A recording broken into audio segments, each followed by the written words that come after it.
Bismillahirrahmanirrahim. Assalamu alaikum. Today we will be starting the course of 10th mathematics और उसके अंदर हम सबसे पहले चैप्टर नंबर 1 देखेंगे. चैप्टर नंबर 1 जो है उसका नाम है सेट्स एंड फंक्शंस.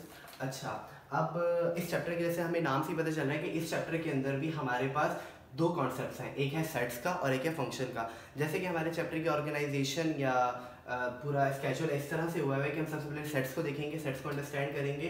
तो अच्छा स्टूडेंट, यहाँ पे मैं आपको बता दूँ कि सेट जो है ना एक बहुत ही इंपॉर्टेंट कॉन्सेप्ट है जो हमारे पास आगे हायर स्टडीज़ में भी बहुत ज़्यादा यूज़ होता है. अगर आप किसी भी फील्ड में जाए, मेडिकल किसी भी फील्ड में या कंप्यूटर साइंस, तो ये सेट एक बहुत मेन रोल वहाँ पे परफॉर्म करते हैं. तो इसलिए सेट्स को थोड़ा सा अच्छे से अंडरस्टैंड करेंगे. अगर हम इसको अच्छे से अंडरस्टैंड कर लेंगे, इसकी डेफिनेशंस को, तो हमें इसको आगे सॉल्व करना, इसके क्वेश्चंस की क्यूरीज वगैरह देखना आसान हो जाएगा.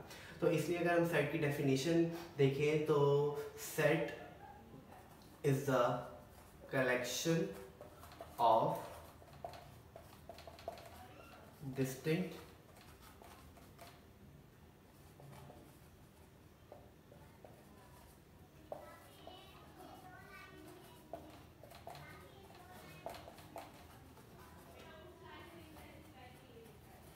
अच्छा, अगर सेट की बात करें तो सेट क्या होता है? सेट जो है ना एक कलेक्शन होता है. किस चीज़ की कलेक्शन होता है? कलेक्शन होता है डिस्टिंक्ट यानी मुख्तलिफ एंड वेल ऑर्गेनाइज ऐसी चीज़ों का जो एक बहुत अच्छे फॉर्मेट में ऑर्गेनाइज हुई होती हैं, जो कि मिलकर एक ग्रुप बनाती हैं. फॉर एग्जाम्पल कि अच्छे से हम समझ पाएंगे अगर मैं इसकी आपको एग्जाम्पल दूँ. एग्जाम्पल जैसे मैं दूँ, मैं बोलता हूँ सेट ऑफ इवन नंबर्स. ठीक है. अच्छा, अब यहाँ पे हम बात करें इवन नंबर्स की. ठीक है. अगर मैं इसका सेट बनाऊँ तो सेट बनाने का बेसिक फॉर्मेट क्या होता है कि हम सेट को स्टार्ट करते हैं, सेट को किसी एक एलिमेंट से डोनेट करते हैं जिसका नाम देते हैं. फॉर एग्जाम्पल मैंने यहाँ पे सेट को ए कह दिया और उसके बाद हम यहाँ पे लगाते हैं ब्रेसेस. सही है. Closing and ending, opening and ending braces लगाते हैं. उसके दरमियान हम एलिमेंट्स लिखते हैं. ठीक है. अच्छा, अब यहाँ पे जैसे कि बात हो रहा है हम सेट बनाने लगे तो हमें सेट पता चल गया. अगर हम सेट बना रहे हैं तो उसके अंदर कलेक्शन होगी. किस चीज़ की कलेक्शन होगी? Distinct and well organise elements. अच्छा, और वो एलिमेंट्स क्या करेंगे? एक ग्रुप बनाएंगे. अब हमें यहाँ पे ये ग्रुप बताया हुआ है कि हमारे पास ग्रुप क्या गिवन है? इवन नंबर्स का ग्रुप गिवन है.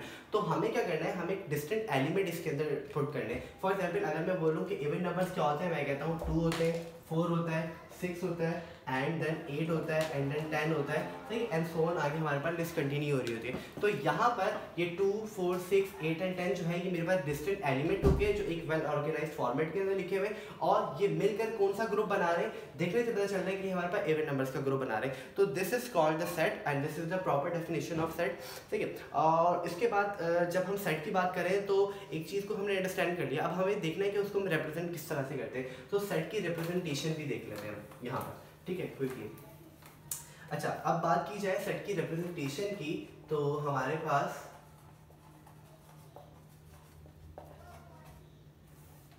सेट की रिप्रेजेंटेशन की बात की जाए तो यहाँ पर हमारे पास सेट की 3 टाइप्स ऑफ रिप्रेजेंटेशन होती हैं. सही है. सबसे पहली जो रिप्रेजेंटेशन होती है वो होती है डिस्क्रिप्टिव. डिस्क्रिप्टिव. सही है. सेकंड रिप्रेजेंटेशन हमारे पास होती है टैब्यूलर. सही है. और हम इसको रोस्टेड भी कहते हैं, रोस्टर फॉर्म भी कहते हैं. सही है. एंड जो मेरे पास थर्ड एंड मोस्ट इंपॉर्टेंट होती है वो होती है set builder. Set builder form. ठीक है. अच्छा, अब हम क्विकली इन तीनों को देखते हैं. अच्छा, इससे सबसे पहले मैं एक एग्जांपल लिख लेता हूँ, उससे इन तीनों को अंडरस्टैंड करना बहुत आसान हो जाएगा. ठीक है. जैसे कि हमारे पास जो डिस्क्रिप्टिव फॉर्म होती है ना, डिस्क्रिप्टिव फॉर्म क्या होती है? डिस्क्रिप्टिव फॉर्म को आप आसान फॉर्म में ये समझ सकते हैं, सेट को डिफाइन करना इन आवर ओन वर्ड्स. ठीक है, लाइक इन इंग्लिश. ठीक है. अगर जैसे मैंने पिछले एग्जांपल दी थी कि सेट्स ऑफ इवन नंबर, ये एक सेट की डिस्क्रिप्टिव फॉर्म है जिसमें मैंने एक by verbally by using the words बता दिया कि ये सेट कौन सा सेट है, ये इवन नंबर्स का सेट है. इसी तरह से अगर मैं यहाँ पे एग्जांपल लूँ, एग्जांपल हम ये ले सकते हैं set of odd numbers less than 10। हाँ, कंफ्यूज होने की बात नहीं है, यहाँ पर हमारे पास सेट्स के अंदर कंडीशंस भी आ सकती हैं। सही है, फॉर एग्जांपल जैसे यहाँ पर मैंने बोला कि sets of odd numbers less than 10, तो इसका मतलब ये है कि मैंने अपनी बाय वर्बल लैंग्वेज यानी इंग्लिश की लैंग्वेज यूज करते हुए मैंने डिफाइन कर दिया कि ये सेट किस चीज़ का सेट है, and this is called the descriptive form of the set. ठीक है, अच्छा हम एक ही सेट के लिए तीनों फॉर्म्स लिख सकते हैं। ठीक है, अब अगर इसी की टैबुलर फॉर्म की बात की जाए, टैबुलर फॉर्म क्या होती है? टैबुलर फॉर्म के अंदर मतलब क्या होता है, हम इसके एलिमेंट्स को स्पेसिफाई कर देते हैं। ठीक है, यानी कि जो सेट होता है इसको न्यूमेरिक फॉर्म में लिख सकते हैं। जैसे मैंने अभी पिछले भी आपको लिखना दिखाया कि सेट को हम रिप्रेजेंट करते हैं किसी भी एक एलिमेंट से। फॉर एग्जाम्पल मैं यहाँ पे ए यूज कर रहा हूँ, आप बी सी डी कुछ भी यूज कर सकते हैं। उसके बाद मैंने बताया था कि एक ओपनिंग ब्रेसेस होता है, एक क्लोजिंग ब्रेसेस होता है। ठीक है, अब वो क्या कहते हैं, अब हम लोगों ने आइडेंटिफाई करना है कि यहाँ पे हमें किस चीज का सेट का बोला हुआ है। अब हमें बोला हुआ है सेट ऑफ ऑड नंबर्स, यानी हमने ऑड नंबर्स इसके अंदर लिखने, लेकिन ऑड नंबर्स कहाँ से लेके कहाँ तक? ऑड नंबर तो इनफाइनाइट है ना। ठीक है, अब वो कहते हैं हमें आगे कंडीशन दी है ऑड नंबर लेस देन 10, यानी कि देखिए यहाँ पे हमें कोई स्टार्टिंग लिमिट नहीं बताई, यानी स्टार्टिंग लिमिट नहीं बताई तो मतलब हम लोग को इनिशियल से स्टार्ट कर रहे हैं। इनिशियल हमारा ऑड नंबर कौन सा होता है? 1। ठीक है, उसके बाद हमारा अगला ऑड नंबर क्या आता है? 3 and so on, 5 and 7 and then 9। ठीक है, अब देखें यहाँ पर बात हो रही थी लेस देन 10 की, तो इसलिए मैंने एलिमेंट्स को सिर्फ 9 तक ही यहाँ पर लिखा है। अगर यहाँ पर बात होती लेस देन 13 की या लेस देन 12 की या लेस देन 11 की, तो मैं यहाँ पर और एलिमेंट्स भी आगे लिखता। ठीक है, यहाँ पर हमें पूरा सेट को रहना है। अच्छा, this is called the tabular form. ये फॉर्म क्या कहलाती है? टैब्यूलर या रोस्टेड फॉर्म कहलाती है। अच्छा, सेट बिल्डर नोटेशन को थोड़ा सा एक्सप्लेन करने के लिए हमें कुछ नोटेशंस को समझना पड़ेगा, उसके लिए मुझे बोर्ड ड्रॉप करना है। मैं आपके इसको समझाता हूँ। ठीक है, सेट बिल्डर फॉर्म थोड़ी सी कॉम्प्लेक्स है, इतनी भी कॉम्प्लेक्स नहीं है।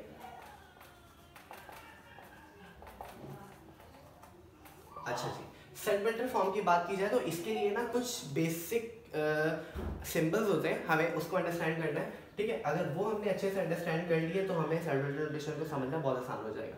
ठीक है, यहाँ पर जो x है, सही है, x इज वेरिएबल। ठीक है, मैं एग्जांपल के थ्रू समझाऊंगा, don't worry. This pi, this is called pi, और इसको हम कहते हैं सच दैट। ठीक है, एक हमारे पास ऐसा कैप होता है, हम इसको कहते हैं एंड। एक हमारे पास ओपन कैप, जिसको वी भी पढ़ते हैं अक्सर लोग, सही, इसको और कहते हैं। ठीक है, और हमारे पास यहाँ पर कौन से सिंबल होते हैं? एक आपको ये तो पता है, ग्रेटर देन होता होगा। ग्रेटर क्या होता है? This is smaller. और एक और ऐसा ई सिंबल होता है जिसको हम बोलते हैं बिलोंग्स टू। ठीक है, अच्छा अगर ये सारे सिंबल क्लियर हैं, अच्छा वेरिएबल क्या होता है? वेरिएबल मैं किसको कहता हूँ? अगर मैं यहाँ पर एक सेट की एग्जांपल लिखूँ, वही वाली 1 3 5 7 9। ठीक है, तो इस सेट के अंदर जो सारे एलिमेंट हैं, this this this this this, मैं इन सबको एक्स कह सकता हूँ। मतलब कि इन सब को डोनेट करने के लिए जो मैं वर्ड एलिमेंट यूज कर रहा था, अब मैं उसकी जगह पे एक्स यूज कर सकता हूँ। मैं कहता हूँ कि मेरे जो सेट ए है, इसके अंदर हमारे पास 1 2 3 4 5 वैल्यूज हैं, सही है, यानी मैं कह सकता हूँ कि मेरे पास x की 5 वैल्यूज मौजूद हैं। ठीक है, अब जब आपको ये सारी चीज़ें क्लियर हैं तो हम चलते हैं सेट बिल्डर नोटेशन की तरफ। ठीक है, अच्छा हम वही अपनी प्रीवियस एग्जांपल लेते हैं जिसपे हमने टैबुलर वो किया था। प्रॉब्लम क्या थी, मैं यहाँ पे लिख लूँ ऑड नंबर्स लेस देन 10। ठीक है, अच्छा अब इसको लिखने का सेट बिल्डर नोटेशन का तरीका क्या होता है? वही आपको सबसे पहले तो एक नेम अपने सेट को एसोसिएट करना पड़ेगा, एक क्लोजिंग ब्रेसेस लगाना पड़ेगा। उसके बाद मैं कहता हूँ कि जो मेरे सेट के जो एलिमेंट हैं, यानी जो x है मेरे, सही है, x जो है सच डैट, यानी उर्दू में इसको कहते हैं सच डैट, इस तरह से है कि जो x है यानी कि उसके जो एलिमेंट से, अच्छा इसकी टैबुलर फॉर्म जो हम लोगों ने लिखी थी वो मैं यहाँ पे लिख लेता हूँ ताकि आप लोग को अच्छे से समझ आता है। 1 3 5 7 एंड दिस इज 9। ओके, ठीक है, अच्छा तो मैंने बोला कि मेरे जो ये सारे x हैं ये इस तरह से लिखे हुए हैं कि जो x हैं ये सारे बिलोंग कर रहे हैं किससे? ऑड नंबर से। अच्छा ऑड नंबर को आप किस तरह से लिख सकते हैं? आप यहाँ पे ऑड भी लिख सकते हैं।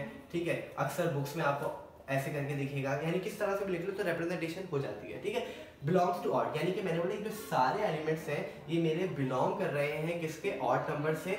ठीक है, लेकिन ये सिर्फ ऑड नंबर से तो बिलोंग नहीं कर रहे ना, यानी कि मैंने अपनी बात यहाँ तक कंप्लीट कर दी है, लेकिन कुछ लिमिट भी तो है ना इसकी। मैं कह दूंगा एंड, सही है, यानी एंड को लिखने के लिए मैंने क्या यूज किया था? कैप यूज किया था, मैंने वहाँ पे ही बताया था कि हम इसको कैप कहते हैं।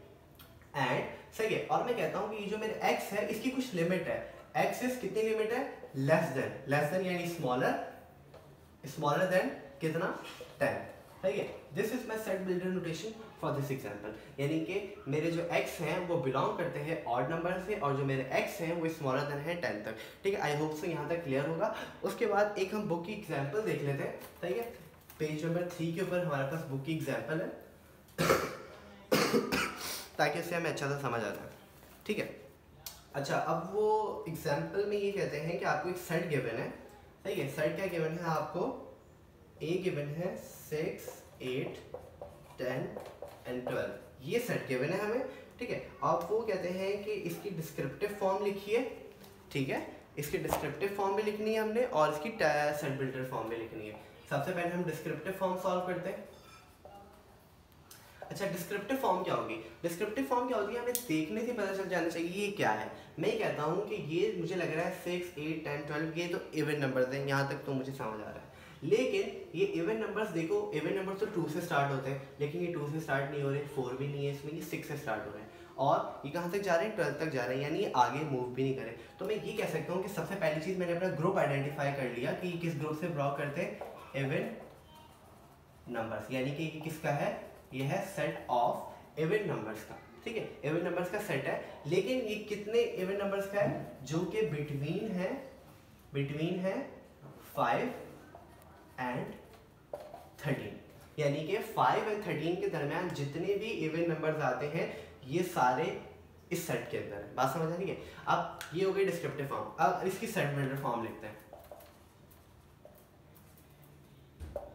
अच्छा, इसकी एक सेट बिल्डर फॉर्म लिखे तो मैं यही चीज बोलूंगा, हर सेट स्टार्ट एक ही तरह से होता है। मैं बोलता हूँ a इज इक्वल टू, मैं बोलता हूँ x such that x belongs to, अब x किससे बिलोंग कर रहा है, इवन नंबर से बिलोंग कर रहा है, तो मैं बोलूंगा इवन नंबर्स, ठीक है। या हम इसको कैपिटल E से भी लिख देते हैं, x belong to capital E, ठीक है। एंड सॉरी पाई लगा दिया मैंने, एंड सही है। और अब इसका लिमिट है, क्या लिमिट है कि ये बिटवीन 5 एंड 13 है, तो मैं कैसे लिखूंगा कि मैं सबसे पहले ग्रेटर देन को देखता हूँ। मैंने ग्रेटर देन तो लिखा हुआ है, स्मॉलर देन लिखा हुआ है ना, कि जो मेरे ये हैं जो इवन नंबर्स हैं ये मेरे स्मॉलर देन रहेंगे किससे, 13 से, तो मैं लिख देता हूँ x इज स्मॉलर देन 13। यहाँ तक तो मैंने लिख लिया, लेकिन इसकी स्टार्टिंग लिमिट भी तो है, पिछले एग्जाम्पल में स्टार्टिंग लिमिट नहीं थी, तो मैं इसको अब किस तरह से लिखूंगा, x स्मॉलर देन 13 है, लेकिन x जो है वो ग्रेटर देन होना चाहिए 5 से, ठीक है। ये चीज समझ आ रही है, यानी कि x जो है वो बिटवीन 5 एंड 13 है, ये कंडीशन इसको बता रही है, ठीक है। अच्छा, क्विकली इसकी एक और एग्जांपल भी है हमारे पास बुक में, हम वो भी देख लेते हैं। वहाँ पे हमें एक सेट बिल्डर नोटेशन गिवन है। सेट बिल्डर नोटेशन क्या गिवन है, वो कहते हैं b is equal to y such that y belongs to p, ठीक है, and y is smaller than 10, ठीक है। अब ये कहते हैं, अब वो कहते हैं कि आपने इसकी टैब्यूलर एंड डिस्क्रिप्टिव फॉर्म लिखनी है। सबसे पहले अगर मैं इसकी टैब्यूलर फॉर्म लिखना चाहूँ, ठीक है, तो टैब्यूलर फॉर्म क्या है, वो कहते हैं y, यानी जो एलिमेंट्स अंदर वाले सेट के थे मैं उसको x के बजाय y से बिलोंग कर रहा हूँ, doesn't matter, y belongs to prime numbers, यानी ये p capital P prime number को डिनोट कर रहा है, एंड y स्मॉलर देन 10, मतलब सिंपली मुझे अपने सेट को स्टार्ट करना है, प्राइम नंबर स्टार्ट करने हैं, प्राइम नंबर 1। अच्छा देखिए, ये चीज़ याद रखिए कि 1 जो है ना, इसके ऊपर कॉन्ट्रडिक्शन है। काफ़ी लोग कहते हैं 1 इज़ अ प्राइम नंबर, काफ़ी लोग कहते हैं 1 is not a prime number, लेकिन हमारी बुक में फॉलो किया कि 1 is not a prime number, तो हम यही कंसिडर करके चलेंगे कि हम स्टार्ट करते हैं 2 is a prime number, yes, फिर आगे चलो, yes 3 is a prime number, 4 prime number नहीं क्योंकि 2 के टेबल में आता है, छोड़ दो, 5, yes 5 is a prime number, 6 prime number नहीं है, yes 7 is a prime number, फिर 8 प्राइम नंबर नहीं है, ठीक है, फिर 9 भी प्राइम नंबर नहीं है, और यहाँ पे हमारे पास ये सेट हो जाता है कंप्लीट, ठीक है। उसके बाद अब मुझे क्या लिखनी है, इसकी डिस्क्रिप्टिव फॉर्म लिखनी है। डिस्क्रिप्टिव फॉर्म क्या कहती है, मैं कह सकता हूँ सेट ऑफ, किसका सेट है ये, प्राइम नंबर्स, ये क्या है, less than 10। I hope so this is clear. अगली एक्सरसाइज, अगले उससे जो हम सेट की टाइप्स डिस्कस करेंगे नेक्स्ट वीडियो में। Thank you.